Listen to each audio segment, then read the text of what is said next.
Quinta-feira, 14 de abril de 2022. No Jornal PT Brasil de hoje, você acompanha a reprise das entrevistas com o senador Humberto Costa, do PT de Pernambuco, e com a presidenta nacional do PT, Gleisi Hoffmann. Logo depois, a TV PT vai transmitir o encontro do Lula com sindicalistas em São Paulo. Bom dia, Amanda. Bom dia a todos que acompanham as redes de comunicação do PT, a Rádio PT. É um prazer poder estar com vocês. Prazer é nosso, obrigada por atender nosso convite mais uma vez. Senador, a gente mostrou aqui no começo do jornal que os planos podem ter um aumento recorde esse ano, né? A maior alta em 20 anos. Por que isso está acontecendo e o que deveria ser feito para evitar esse tipo de reajuste que deve ultrapassar os 18%? Sim, essa é uma questão muito preocupante e, ao mesmo tempo, é algo inteiramente absurdo, né? Óbvio que as regras que estão estabelecidas para o aumento dos planos de saúde, elas existem já há algum tempo, têm sido aplicadas. Nós estamos falando do aumento dos planos para aquelas pessoas que têm o plano individual, não é? E é justamente para essas que o peso é maior, porque apesar de haver uma regulamentação, ao longo do tempo, os aumentos têm sido consideráveis. Nós temos dois tipos de planos. O plano individual, aquele que a pessoa estabelece uma associação com uma prestadora de planos de saúde, e o coletivo, em que o plano de saúde ele abrange um conjunto maior de pessoas. E, com isso, há uma diluição do risco, os planos terminam sendo um pouco mais baratos, não é? Porque nem todo mundo usa, e, ao mesmo tempo, nesse caso, há uma negociação direta entre o contratador do plano e a operadora que presta aquele serviço às pessoas. No caso do plano individual, há uma regra legal, que, no entanto, muitas vezes ela fica muito distante da realidade. O que é que está acontecendo nesse momento? Por que é que esse aumento, apesar de ser legal, ele é completamente injusto? No ano passado e em 2020, as operadoras de planos de saúde tiveram um lucro fenomenal. Por quê?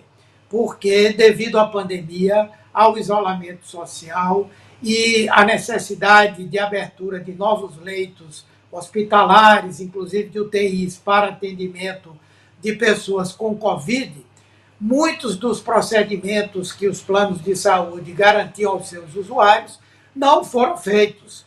Consultas, exames, cirurgias eletivas, ou seja, aquelas que são marcadas com uma certa antecedência, todo tipo de procedimento reduziu bruscamente. E, com isso, os planos de saúde, as prestadoras, elas deixaram de pagar por esses serviços. Então, elas tiveram um aumento de caixa bastante significativo.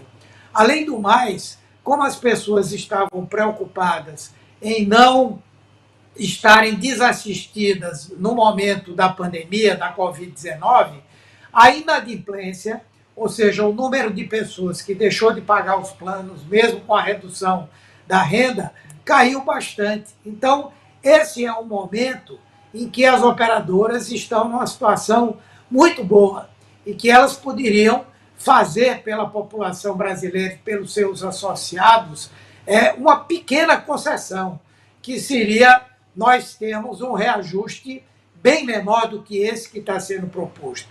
Com esse reajuste que está aí colocado, com a recessão, com o desemprego, com o aumento da inflação, a tendência é que muita gente deixe de pagar o seu plano, fique desassistida. Ainda bem que nós temos o SUS, que precisa ser melhorado para, se possível, atender a toda a clientela brasileira, mas o que vai acontecer realmente é que muita gente vai ficar impossibilitada de pagar o plano de saúde, vai ter que optar entre pagar o plano e se alimentar, e pagar a água, a luz e pagar outras despesas que são inadiáveis também.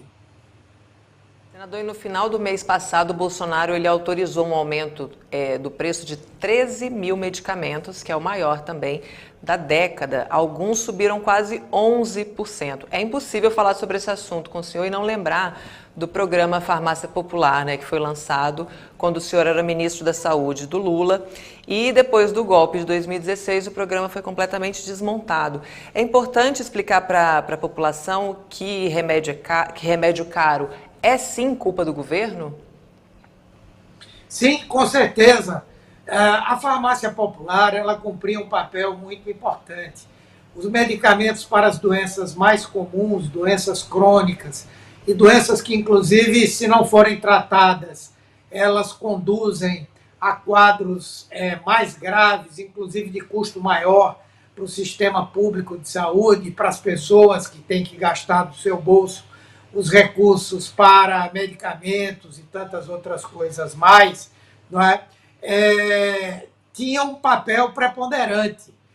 Nós chegamos a atender mais de 10 milhões de pessoas que iam às farmácias receber medicamentos para hipertensão, para diabetes, para outros problemas cardíacos, para asma, para várias doenças, não é?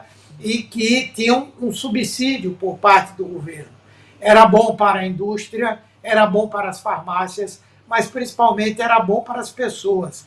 E era bom também para o sistema de saúde, tanto o SUS quanto o sistema complementar, porque uma pessoa diabética que não se trata, fatalmente, no futuro ela vai ter um problema renal, ela vai ter um problema visual, ela vai ter um problema vascular ou cardíaco, e isso vai ter um custo muito maior, seja para o SUS, seja para o sistema suplementar.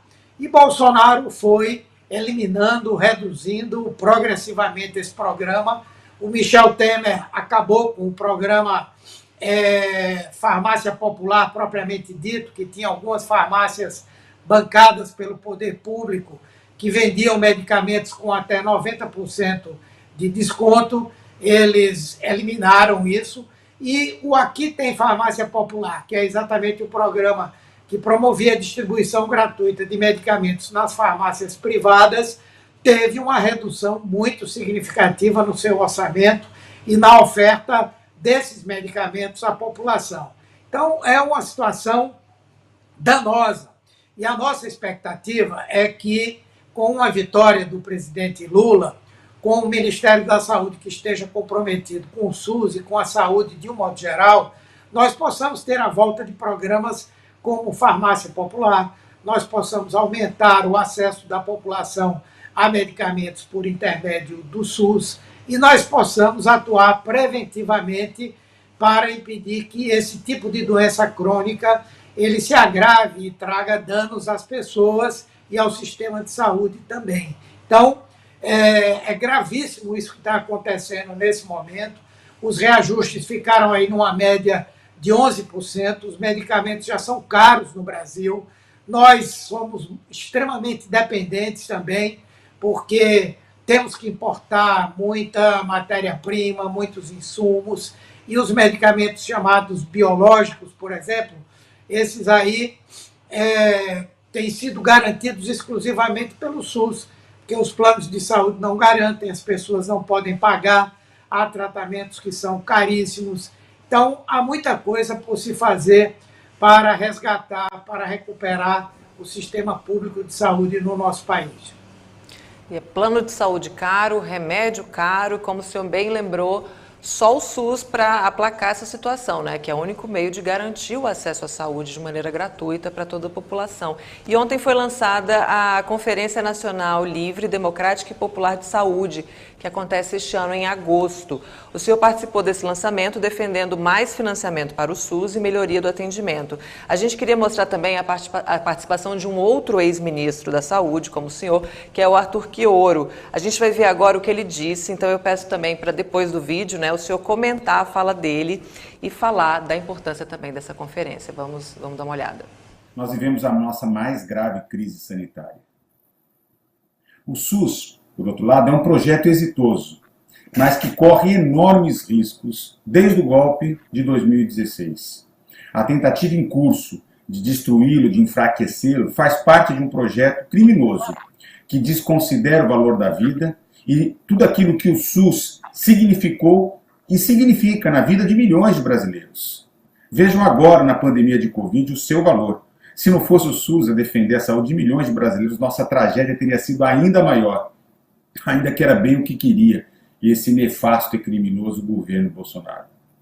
Se vivemos mais, é por conta do SUS. Não é por conta de um emaranhado de leis, portarias, serviços de saúde, muito menos o nosso êxodo se restringe ao atendimento médico. O SUS é um projeto ético, político, civilizatório, capaz de defender a vida, os territórios onde a gente habita, vive, trabalha, estuda, né? Da importância, inclusive, de proteger a vida, a saúde individual, coletiva, o meio ambiente, o ambiente de trabalho, enfrentando, em conjunto com outras políticas, a desigualdade estrutural, a fome, o abandono, a exclusão que esse projeto neoliberal, necropolítico, tenta nos impor. É por isso que vale a pena e nós vamos precisar de todos os esforços para uma nova agenda para o SUS e para a saúde. Garantindo o adequado financiamento, revogando imediatamente a emenda do teto e elevando substancialmente o gasto público com saúde. Reconstruindo o Pacto Federativo, garantindo uma efetiva coordenação nacional do SUS. Reconstruindo a Política Nacional de Atenção Básica, defendendo e avançando na reforma psiquiátrica, mudando o modelo de cuidado, enfrentando as filas, a desigualdade de acesso aos serviços especializados, inclusive pelo uso intensivo de telesaúde. Nós vamos precisar dos trabalhadores e trabalhadoras ousar e criar um novo modelo de gestão público, eficiente e com controle social. Vamos precisar fortalecer a capacidade de regulação do SUS, da saúde suplementar, da vigilância epidemiológica, da vigilância sanitária. Nós vamos precisar, acima de tudo, reinventar e aproveitar a oportunidade histórica que se abre. A saúde terá que ser uma prioridade. Claro que eu me refiro a um novo governo democrático e popular, mas a disputa por diferentes projetos será intensa, agora e no futuro. Nossa tarefa tem que ser a de radicalizar a luta pela democracia. E não vai haver nem democracia, nem desenvolvimento econômico e social se a saúde não for uma prioridade na vida do país. Isso é imprescindível para o futuro do Brasil, para o futuro da saúde, para o futuro dos brasileiros e brasileiras. Vamos fazer juntos a Conferência Livre, Democrática e Popular de Saúde, em defesa da vida e em defesa do SUS. Senador, a gente ouvindo o ex-ministro Chioro, a gente percebe que vocês têm um pensamento muito alinhado, né, nessa questão. Sim, na verdade, nós temos já há algum tempo, né, participado ativamente do processo de construção do SUS. Temos hoje, dentro do próprio PT e da Fundação Perseu Abramo, um núcleo que trabalha fortemente pelo fortalecimento do Sistema Único de Saúde, que produziu programas tão importantes ao longo dos governos de Lula e de Dilma, e que tem, inclusive, uma militância fundamental para que nós possamos promover uma mudança de governo, promover a eleição do presidente Lula e, com isso, manter a nossa expectativa de um sistema de saúde cada vez melhor. Nós temos uma identidade muito forte com essa visão. O tema do financiamento, ele é um tema importantíssimo. O próprio presidente Lula tem informação, conhecimento e está convencido de que é fundamental que nós possamos realmente ter mais recursos para essa área, para que nós possamos avançar e fazer com que o SUS continue a ter essa legitimidade que ele conquistou a duras penas agora, nesse período da pandemia, quando mostrou que é realmente um sistema muito importante para a população brasileira. Então, vamos trabalhar muito fortemente na militância da área da saúde, na produção do programa, para que nós possamos avançar significativamente nesse segmento. Muito obrigada, senador, pela sua participação. Até a próxima. Bom dia. Eu que agradeço, Amanda. Um abraço para você, para todos que fazem toda a área de comunicação do PT. Um abraço. Um abraço. Obrigada. Bom dia, presidenta. Seja muito bem-vinda ao Jornal PT Brasil de hoje. Bom dia a todos que estão nos acompanhando aí, o Jornal PT. Presidenta, na sexta-feira, o PSB indicou oficialmente Geraldo Alckmin para ser o vice na chapa com o presidente Lula. Eu queria que você explicasse para a nossa audiência o que isso significa. Bom, primeiro eu acho que significa o encaminhamento de uma aliança importante com o PSB, que é um partido com quem a gente já tem caminhado nesses últimos anos no Congresso Nacional e também nos movimentos sociais contra o governo Bolsonaro. É um governo que retira direitos da população, que destrói o país, e o PSB, junto com o PT, junto com o PCdoB, junto com o PSOL, com a Rede, com o PV, tem se unido no sentido de fazer esse enfrentamento no Legislativo e também nas ruas, nos movimentos sociais. E foi uma caminhada grande que resultou agora numa aliança. O ex-governador Geraldo Alckmin se filiou ao PSB, e o PSB, para compor a chapa com o PT, indicou o ex-governador. Agora, na quarta-feira, nós temos uma reunião do Diretório Nacional em que a gente coloca essa indicação, consulta o nosso diretório e também vamos consultar os demais partidos que querem caminhar conosco no processo eleitoral. Eu acho que isso mostra a articulação e a necessidade de a gente ter uma frente ampla de combate ao Bolsonaro, de combate aos ataques à democracia. Muita gente me pergunta, mas o Alckmin foi adversário do PT por tantos anos e agora está junto? Foi adversário, disputamos eleições com o PSDB, o presidente Lula disputou a eleição com Geraldo Alckmin, tivemos contenda, temos diferenças, mas sempre fizemos as nossas disputas no marco da democracia, respeitando aquilo que construímos pós-derrubada da ditadura, com a Constituição de 88, enfim, sempre o ambiente democrático é que foi a base dessas disputas. O que nós temos hoje é algo totalmente diferente. Nós temos um ataque sistemático à democracia, às instituições, às conquistas que nós tivemos na Constituição de 88, e é importante resolver isso na política. Então, todos os setores que estão contra essa barbárie, contra essa ofensiva de Bolsonaro, da extrema-direita, desse fascismo, têm que estar unidos. É claro que a gente vai discutir muito, e para nós é fundamental, a centralidade do nosso programa é a vida do povo, disso a gente não abre mão, mas essa frente pela democracia, ela é importante para que a gente possa vencer esse estado de coisas no Brasil. Se nós não tivermos democracia, nós não vamos conseguir construir um país melhor para o povo brasileiro. E uma aliança extremamente democrática, né? Costurada aí com muita conversa, muito debate, adversários, mas não inimigos. E como você acabou de falar, o mais importante é consertar a vida das pessoas, né? Isso.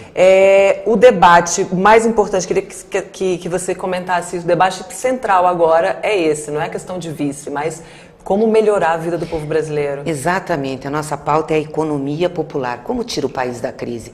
Como as pessoas voltam a ter renda, a ter emprego, a poder ir no supermercado e conseguir comprar a comida que precisam? Hoje as pessoas compram menos comida porque não tem dinheiro suficiente, comem menos e já tem gente passando fome. Saiu dados aí recentes que mostram que 19 milhões de pessoas passam fome no Brasil. Nós já tínhamos vencido isso, essa coisa horrorosa, né? Ter um país como o Brasil, produtor de alimentos, rico, o povo passando fome não faz sentido. Então é sobre isso que nós temos que falar com o povo brasileiro. É sobre como debelar a inflação que voltou, como ter renda, ter emprego, a carestia não pode continuar, como a gente ter combustível barato, sendo que o país é um dos maiores produtores de petróleo do mundo. Então, essa é a pauta essencial. É por isso que a gente tem que buscar um amplo movimento em torno do presidente Lula, do ex-presidente Lula, que já governou esse país, já mostrou que tem saídas para as crises, saiu da presidência com 87% de ótimo e bom na sua aprovação. É o único que tem condições hoje de comandar, de coordenar um movimento para tirar o Brasil da crise. E falando em Lula, ele vai estar essa semana aqui em Brasília. Eu queria que você contasse pra gente como é que vai ser essa passagem por aqui, o que vai acontecer. Ele vem especialmente para participar do ATL, né, do acampamento Terra Livre, feita pelo movimento indígena. Nós temos aqui, hoje em Brasília, quase todas as etnias indígenas, representação de todos os estados, né, na retomada desse movimento que o povo indígena faz já há 18 anos. Ficamos 2 anos sem ter por conta da pandemia. agora voltou. E voltou com uma necessidade de luta ainda maior do que nos anos anteriores, porque a ofensiva do governo Bolsonaro contra as populações indígenas, contra o meio ambiente no Brasil é uma coisa pavorosa. Nós estamos lá nos debatendo com aquele PL 191 que libera mineração em terra indígena, hidrelétrica em terra indígena, tem um marco temporal que não quer reconhecer a demarcação de terra indígena antes do advento da Constituição de 88, suspenderam as demarcações e está uma livre ação aí de quem quer ocupar as terras, inclusive incentivadas pelos presidentes da República. E isso está gerando uma situação dramática para a população indígena, né? Aumentou a mortalidade, hoje não tem mais assistência à saúde nos distritos sanitários indígenas, não tem uma política estruturada, a FUNAI não faz a proteção. Então é um grito muito grande da população indígena que está fazendo aqui em Brasília, faz todos os dias aonde está, e o presidente Lula vem exatamente para conversar e para apoiar a luta da população indígena. O presidente Lula sempre teve muito compromisso com a questão da demarcação das terras, com os direitos, com a questão da saúde, da educação, sempre teve uma relação muito aberta com a população indígena e nós precisamos retomar isso no Brasil. Não pode estar acontecendo o que está. Tem aí o PL de liberação dos agrotóxicos. Quer dizer, é uma tragédia para a questão ambiental e para os povos indígenas. Então, o presidente Lula vem reafirmar seu compromisso. Nós entendemos que não precisa esse tipo de intervenção, né, esse tipo de ação da morte, como nós estamos chamando do governo Bolsonaro, para o país se desenvolver.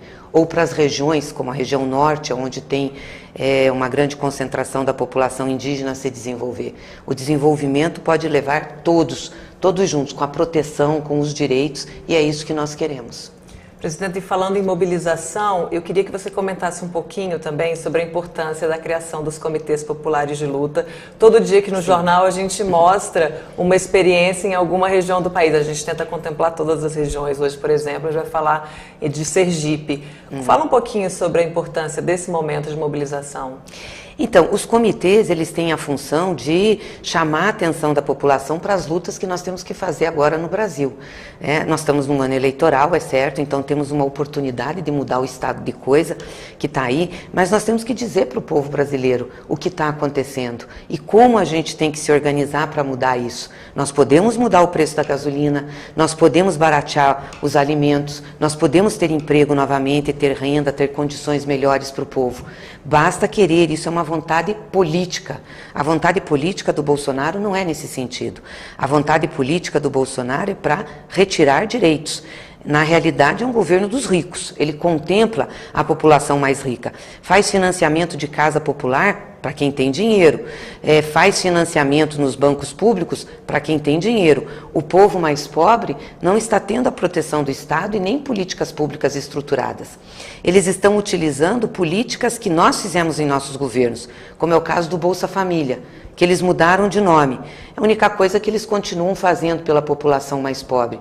Ainda assim, o fazem com uma visão eleitoral, porque eles implantaram um novo nome e colocaram que o projeto só vai até dezembro desse ano. Ou seja, não é um programa, uma política pública estruturada, continuada, que tenha foco para realmente debelar a pobreza e a miséria. Não, é um projeto eleitoral. Então nós temos que denunciar isso. Os comitês populares servem exatamente para isso, para as pessoas que têm consciência, para a nossa militância, base social, poder se organizar e poder formar uma rede, passando informações para as pessoas, informações verdadeiras, porque o Bolsonaro, tem uma rede de mentiras.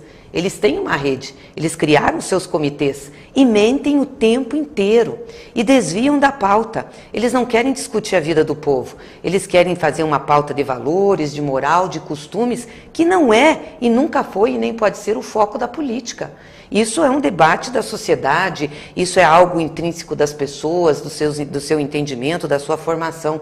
O que um governo tem que fazer é discutir quais são as políticas públicas que melhoram a vida do povo e dão desenvolvimento ao país. Então, para combater essa rede de fake news do bolsonarismo, nós temos que fazer uma rede do bem, a rede da verdade. Por isso que a gente lançou os Comitês Populares de Luta, uma plataforma onde as pessoas se inscrevem, se organizam territorialmente, se organizam pela internet, recebem informações, fazem o debate público, e também lançamos através do site do presidente Lula o Verdade nas Redes, o Verdade na Rede, que é exatamente uma plataforma para as pessoas denunciarem as fake news, para que a gente possa aí atuar juridicamente e também politicamente nesse combate. Traz lá todas as respostas às fake news que eles colocam em circulação contra a gente, e serve também de vacina, que nós lançamos uma grande campanha de vacinação agora, vacinação contra fake news, né? Estamos finalizando a vacinação da Covid, então é vacinação contra fake news. Porque tudo que vem do Bolsonaro é mentira, tudo. Ele mente sobre dados oficiais do governo, ele mente sobre as políticas públicas, ele mente sobre o PT, ele mente sobre Lula, e vai passando. Então, nós temos que fazer uma ofensiva, uma frente em relação a isso. Um integrante de um comitê de luta lá do Mato Grosso falou que a gente tem que atuar nas ruas, nas redes e na raça. Muito obrigada, presidenta, pela sua participação hoje aqui no Jornal PT Brasil. Obrigada, um abraço, pessoal.